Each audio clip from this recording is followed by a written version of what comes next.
Alabama Power spokesperson Kiesa Sharp is with us now to talk about how they are preparing for power outages, which is something that could happen if we see a lot of ice with this storm. So, Kiesa, how are your crews preparing?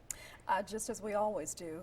We know that we're watching the forecast with Gene Norman. We're listening and basically getting crews in position to be able to respond just as fast as they can when it's safe to do so. And we always have to say that because we realize in power outages, everyone wants their power restored, and rightfully so, just as soon as possible. But those crews have to move when it's safe to do so. So a couple of weeks ago with all of the icing on the roads and everything, talk about getting those crews out there. So again, safety is a priority, but we also realize when your power is out, we need to get it back on as soon as we can. And so speaking on that, when people do see downed power lines, you know, we know you shouldn't go near them, but what do you guys tell people?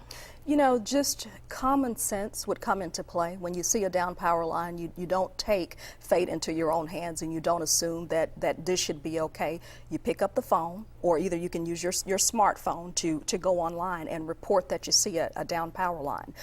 You know, best case scenario, you still pick up the phone because that 1-800 number still works, 1-800-888-2726, and I can repeat that again. It's 1-800-888-2726. Yeah, we'll get that on our website as well for people. Absolutely, best to report that. And then, you know, we were talking just a little earlier too. You know, we have to respect social media, and we have to respect our smartphones as well. So you can go on alabamapower.com online with your mobile device. It's mobile friendly now, our site, and also our Twitter handle is @alabamapower.com. We normally don't advocate that as a first line of reporting an outage, but people have definitely done so. So you guys are watching this. You are preparing then for sort of a worst case scenario. Gene was talking about, you know, an inch or more on the power lines. Absolutely. And you know, you talk about the threat being icing on the power lines, but think about the icing too that happens on the trees or the tree branches, which can then take down the power lines. I was talking to some of our folks in the storm center just before coming over here, and our storm center is manned right now, and they're watching and listening,